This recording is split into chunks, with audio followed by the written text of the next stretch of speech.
रुपया गिर गया है। ये गिरावट इतनी संगीन है कि $1 का मूल्य 80 रुपए से ज्यादा।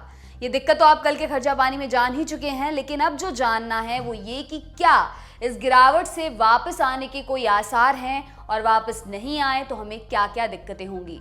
इस गिरावट से हमें कितना परेशान होना चाहिए, आज खर्चा पानी में इन्हीं सब पर बात करेंगे। नमस्कार, मेरा नाम है दिव्यांश और आप देख रहे हैं खर्चा पानी। Brought to you by 5paisa.com. Investing made easy and rewarding. Download the app now. देश का रुपया जब गिरने की राह पर जाता है तो ये एक समस्या की बात हो जाती है। इस पर बहुत सारी राजनीतिक बयानबाजियां पहले भी हो चुकी हैं और अब भी हो ही रही हैं। लेकिन रुपए के गिरने की समस्या को हम किस दृष्टि से देखें, हम रुख करते हैं इकोनॉमिक टाइम्स का। इससे जुड़े ईटी नाउ की कंसल्टिंग एडिटर मैथिली ने अपनी एक बातचीत में कहा कि दुनिया भर में बस भारत का रुपया ही नहीं गिर रहा है, दूसरे देश भी इसी दिक्कत का सामना कर रहे हैं।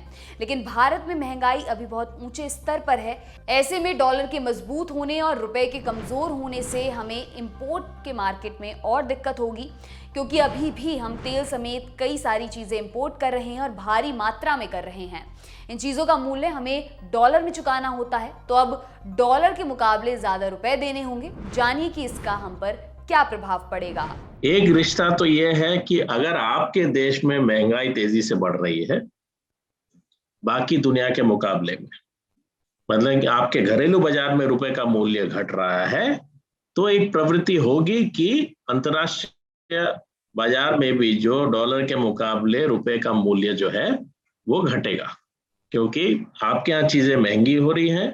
ठीक है, तो अगर रुपए का मूल्य नहीं बदलता तो बाहर वाली चीजें जो आप खरीद के यहाँ हिंदुस्तान में लाते हैं वो हिंदुस्तान के वस्तुओं के मुकाबले में सस्ती होती जाएंगी, क्योंकि यहाँ कीमतें बढ़ रही हैं, बाकी देशों में कीमतें उस आधार पर नहीं बढ़ रही।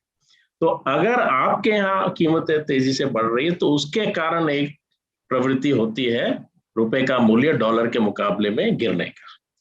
और तो एक तो दूसरा रिश्ता दूसरी तरफ है, क्योंकि आप चीजें कुछ ऐसी हैं जो आप बाहर से आयात करते हैं, उनका डॉलर में कीमत तय होता है।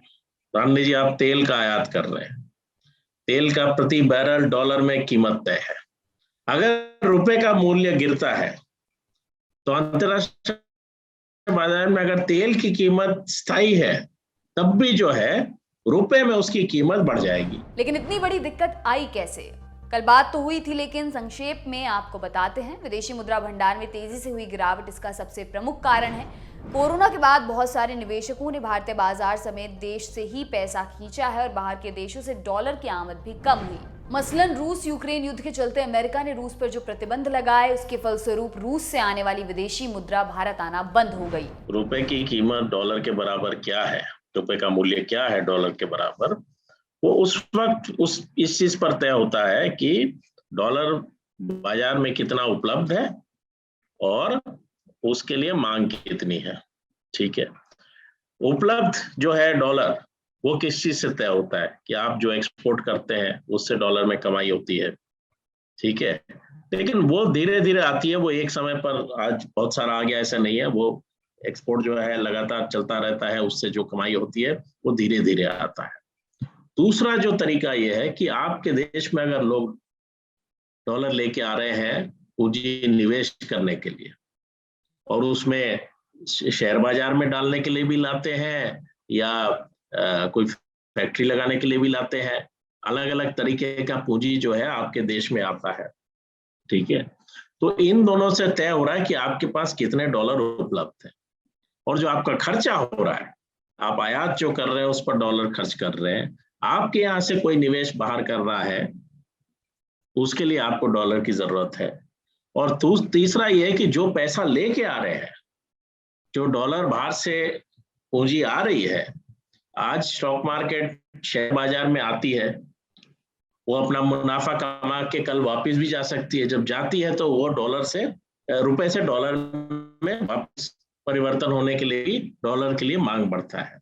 तो अगर हमारे यहाँ एक जो स्थिति लगातार बनी हुई है कि हमारी जो आयात निर्यात से, और ये वस्तुओं को भी हम ले ले, सेवाओं को भी ले ले, और जो हिंदुस्तानी बाहर काम करते हैं वो जो पैसा वापस भेजते हैं, सब चीज मिलाने के बाद भी हमारे डॉलर की कमाई जो है हमारे डॉलर के खर्चे से कम रहती है, और इसीलिए रुपए को एक लगातार खतरा रहता है कि उसकी कीमत कभी भी तेजी से गिर सकती है। रुपए से होने वाले नुकसान की वजह से दुनिया भर के कई बैंकों ने अपने यहाँ दरों में बढ़ोतरी की है। जैसे कल ही बैंक ऑफ कनाडा, फिलीपींस के केंद्रीय बैंक और सिंगापुर के केंद्रीय बैंक ने अपनी ब्याज दरों को बढ़ाने का फैसला लिया, और इसके पहले ही भारतीय बैंकों ने भी आरबीआई के रेपो रेट में बढ़ोतरी करने के बाद अपने यहाँ भी ब्याज दरों को बढ़ा ही दिया था। लेकिन इस पूरी बहस के बीच अमेरिका की स्थिति बहुत रोचक है। उनके यहाँ दरें तो बढ़ रही हैं लेकिन मंदी आ गई है, लेकिन उनका डॉलर बड़ा मजबूत हो रहा है। दुनिया भर से अपनी करेंसी गाढ़े समय के लिए खींचकर भर रहे हैं, गोया उन्हें पहले से दिक्कत का अंदाजा हो। लेकिन आरबीआई की चिंता में डॉलर का मूल्य कहाँ है? खबरों की माने तो रुपए के दाम गिरने से आरबीआई बहुत चिंतित नहीं है, क्योंकि आरबीआई ने वैश्विक ट्रेड में रेमनबी, जापानी येन, पाउंड स्टर्लिंग, अमेरिकी डॉलर, यूरो के साथ अब रुपए को भी शामिल करने की योजना बनाई है। जानकारों का मानना है इससे रुपए में थोड़ी स्थिरता आएगी, और छोटा लाभ ये है कि विदेश यात्रा करने वालों को अपने रुपए को डॉलर में कन्वर्ट करने की शायद जरूरत ना पड़े। क्या होगा इससे? सुनिए ये बाइट। अंतर्राष्ट्रीय बाजार में रुपए का इस्तेमाल खरीद फरोख्त के लिए होगा कि नहीं होगा, ये तो जो लोग खरीद फरोख्त करते हैं अंतर्राष्ट्रीय बाजार में वो तय करेंगे कि वो, पर रुपया के आधार पर ये सब हो इसका कोई आधार नहीं है, क्योंकि हिंदुस्तान की अर्थव्यवस्था और हिंदुस्तान की राजनीतिक स्थिति दुनिया में ऐसी नहीं है कि लोगों को ये विश्वास हो कि रुपए में खरीद फरोख्त करना उनके लिए फ़ायदे में है। लेकिन अगर हिंदुस्तान का जिन देशों के साथ आयात निर्यात होता है उनमें से कुछ देश अगर चाहते हैं कि वो डॉलर के सिस्टम से बाहर निकलकर अपने देश के पैसों में खरीद फरोख्त करना चाहे तो वो आपस में इंतजाम ऐसे कर सकते हैं, क्योंकि आप अगर किसी देश से खरीद रहे हैं तो उसको बेच भी रहे हैं, और दोनों में अगर आप चाहें तो अपने देशों के ही पैसे के आधार पर यह खरीद फरोख्त किया जा सकता है, अगर आप इसके लिए विशेष इंतजाम करें। तो क्या स्थितियां हाथ से इतनी बाहर हैं कि हमें बस अब हाथ पर हाथ धरे देखते रहना होगा? क्या कोई भी वर्क अराउंड संभव नहीं कि हम कोलैप्स हो रही अर्थव्यवस्था को थोड़ा जमा सकें? रेडीमेड गारमेंट्स बेच रहे हैं, हम अगर पर्ल्स बेच रहे हैं, हम अगर हैंडीक्राफ्ट्स बेच रहे हैं, इंजीनियरिंग गुड्स बेच रहे हैं, जो भी चीज बेच रहे हैं वो, या नहीं तो हमारे बहुत सारे लड़के लड़कियां सॉफ्टवेयर के बिजनेस में हैं, तो सॉफ्टवेयर की जो प्राइसेस हैं उनके दाम कम हो जाते हैं, तो इससे फायदा होता है। तो पॉइंट ये है कि इकोनॉमी के लिए ये एक तरह से असेसमेंट रहता है कि कौन सा चीज ज्यादा बेहतर रहता है। मोटा मोटे हम लोग मान के चलते हैं कि रुपया इस वक्त बाकी करेंसी के मुकाबले जिस रेट पे है वो हमारा, जिसे कहते हैं हम, ओवर वैल्यूड है। और ये हम बहुत बारी हमारे अखबार में भी बहुत बारी हम इस पर चर्चा कर चुके हैं, टिप्पणी करते हैं कि इंडियन रुपये को और थोड़ा सा गिरने की जरूरत है, लेकिन वो गिरने का जो पेस है वो धीरे, वो एक जिसे कहते हैं ग्रेजुअल डिक्लाइन रहे। यानी कि अगर एक्सपोर्टर्स हैं, एक्सपोर्टर्स को आज अगर वो रेट $80 है, 80 रुपये टू $1, कल सुबह बाजार खुला तो पता चला कि वो 82 रुपये टू $1 हो गया, तो उनके लिए बहुत बड़ा रिस्क बन जाता है।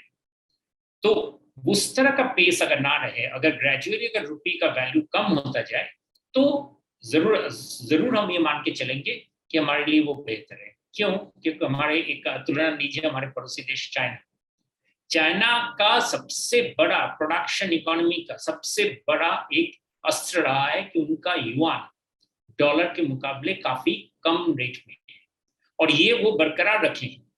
और इसलिए बरकरार रखे हैं ताकि उनके प्रोडक्शन जो है एक्सपोर्ट का बाजार दुनिया में बढ़ा रहे। हम जो कहते हैं यूरोप चाइना से सस्ते दामों पे चीज आ जाते हैं, उसका मतलब क्या है कि उनका युआन हमारे करेंसी के हिसाब से बहुत कम वैल्यू में है।